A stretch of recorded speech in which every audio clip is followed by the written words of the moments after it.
Blok Rokan kembali ke Pertamina, Amin Rais wajib penuhi janji. Ditulis oleh Mr. Naibaho di seaworld.com. Halo, selamat menyaksikan channel Tanda Seru.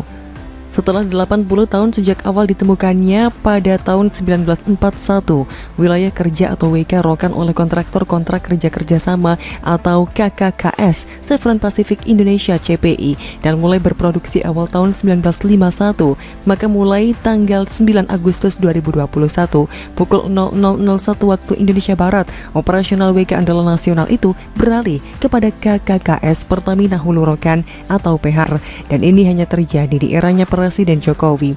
Bayangkan, dalam kurun waktu 80 tahun dengan 6 Presiden Republik Indonesia dan dalam usianya ke-76, baru Presiden Jokowi yang mampu mewujudkan kembalinya wilayah kerja atau Blok Rokan ke pangkuan Ibu Pertiwi. Blok Rokan merupakan ladang minyak legendaris di Riau yang menjadi rebutan antara dua perusahaan migas, kontraktor existing PT Chevron Pacific Indonesia dan Badan Usaha Milik Negara atau BUMN PT Pertamina Persero. Chevron telah menguasai Blok Rokan semenjak tahun 1971 atau mencapai 47 tahun, dan wajar di tahun 2021 ini adalah momentum tepat untuk mengembalikan Blok Rokan ke pangkuan Ibu Pertiwi. Blok Rokan memiliki dua lapangan minyak raksasa, yakni Minas dan Duri. Lapangan Minas telah memproduksi 4,5 miliar barel minyak dari tahun 1970 dan menjadikannya lapangan minyak terbesar di Asia Tenggara.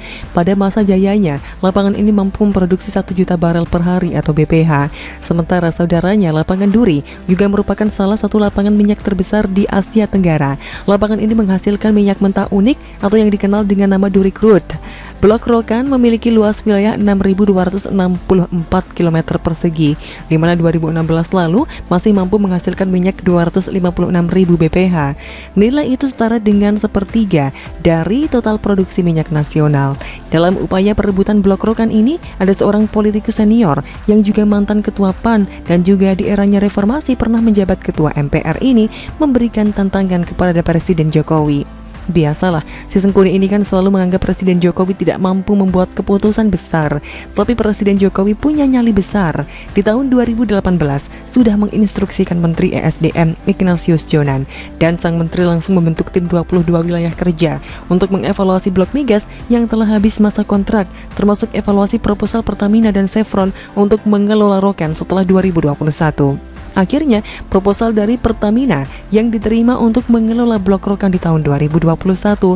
Sebagaimana diketahui, berdasarkan keputusan Menteri ESDM nomor 1923 K/10/MEN/2018 tanggal 6 Agustus 2018, pemerintah telah memutuskan PT Pertamina Persero melalui afiliasinya PT Pertamina Hulu Rokan atau PT PHR sebagai pengelola WK Rokan pasca 8 Agustus 2021 dengan participating interest atau PI sebesar 100%, termasuk PI 10% yang akan ditawarkan kepada BUMD.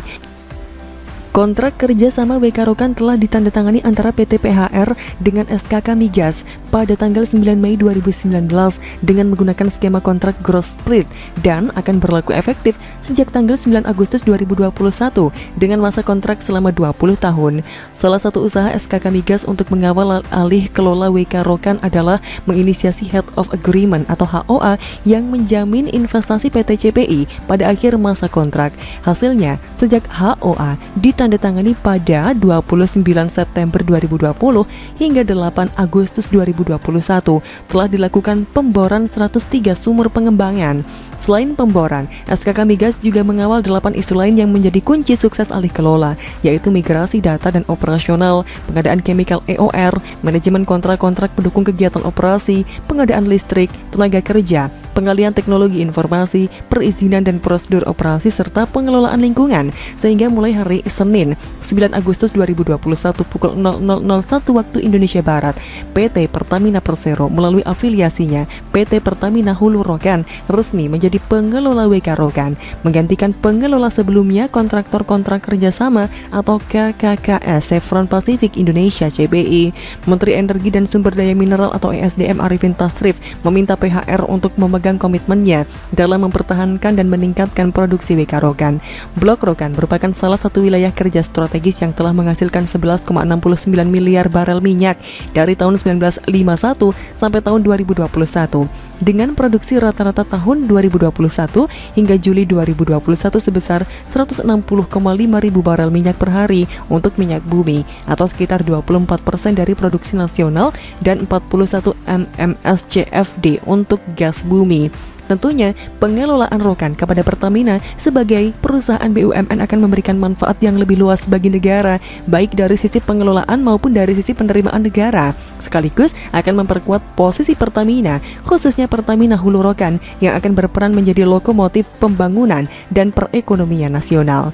Hingga tahun 2021, PHR merencanakan pengeboran 161 sumur baru, termasuk sisa sumur dari komitmen operator sebelumnya. Untuk tahun 2022, PHR merencanakan pengeboran kurang lebih sebanyak 500 sumur baru. Komitmen ini merupakan komitmen investasi dan jumlah sumur terbesar di antara WK Migas lain di Indonesia. Kegiatan pengeboran tersebut akan didukung dengan penyiapan tambahan 10 rig pemboran, sehingga secara total tersedia 16 rig pemboran serta 29 rig untuk kegiatan work over and well service yang merupakan mirroring dari kontrak sebelumnya. Di Blok Rokan, PHR mengelola wilayah kerja dengan luasan sekitar 6.453 km persegi dengan 10 lapangan utama yaitu Minas, Duri, Bangko, Bekasap, Balam South, Kota Batak, Petani, Pematang, Petapahan, Pagar. Lantas usai Blok Rokan kembali ke Ibu Pertiwi, apakah Amin Rais akan melaksanakan nazarnya? Apa nazarnya? Jalan kaki atau mengakui kehebatan Presiden Jokowi, walau sang presiden dan pemerintahannya tidak butuh pengakuan dari Amin Rais. Namun prestasi ini setidaknya mampu membungkam mulut besarnya Amin Rais. Begitulah kura-kura. Bagaimana menurut Anda?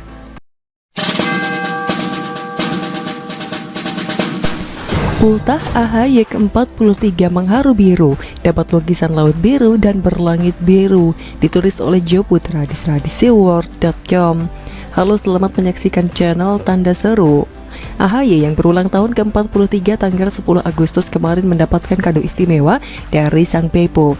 Kado lukisan yang merupakan masterpiece dari pelukis Susilo Bambang Yudhoyono merupakan kado yang istimewa. Pasalnya, lukisan kado yang berjudul Kokoh Laksana Batu Karang, Lentur Bagaikan Samudra sesuai dengan citra AHY. Hal ini diungkapkan oleh Yan Harahap, seorang kader PD di akun Twitter pribadinya.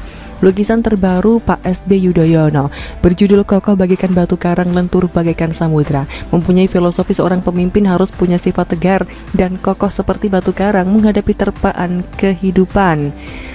Menarik nih apa yang diungkapkan oleh Yan Harahap selaku anak buah AHY. Seorang pemimpin yang punya sifat tegar dan kokoh seperti batu karang, tegar dari mananya? Ada kisruh di internal partai saja ngadunya ke Jokowi, disentil sama netizen ngadunya ke kader-kader supaya membelanya di media sosial. Lalu istilah kokoh seperti karang menghadapi terpaan hidup maksudnya apa?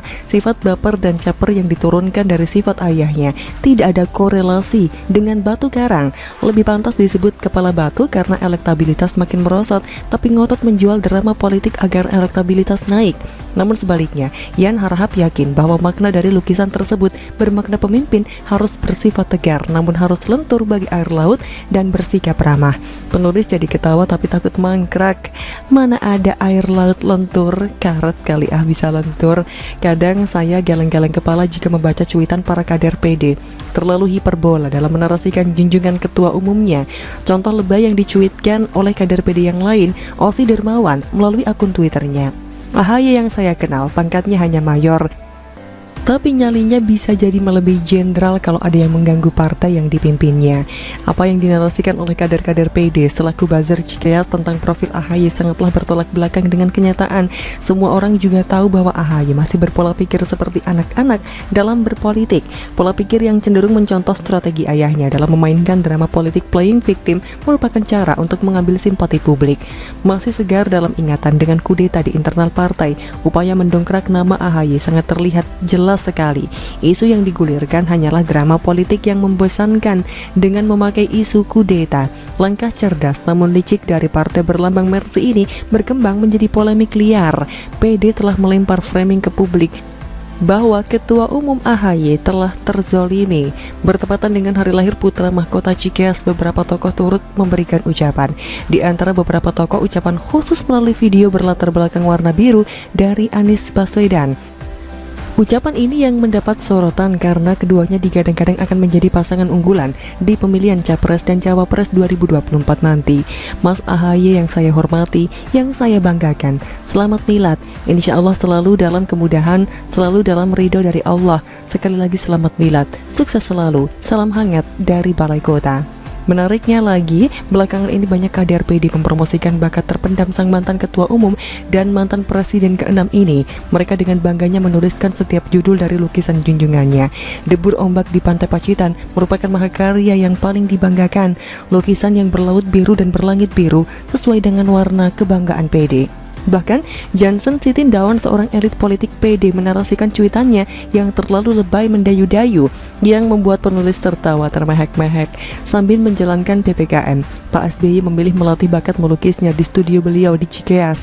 Ini lukisan terbaru, pantai di Pacitan, biru di langit, biru di laut, bersatu dalam jiwa, memberi teduh dan mencipta ketenangan, indahnya negeri tanpa amarah, merah, dan amukan wabah. Dari cuitan Johnson di atas menunjukkan sifat sombongnya dari kader Demokrat ini menyindir warna merah sebagai warna dari amukan wabah, sementara warna biru yang merupakan warna partainya merupakan ketenangan dalam hati.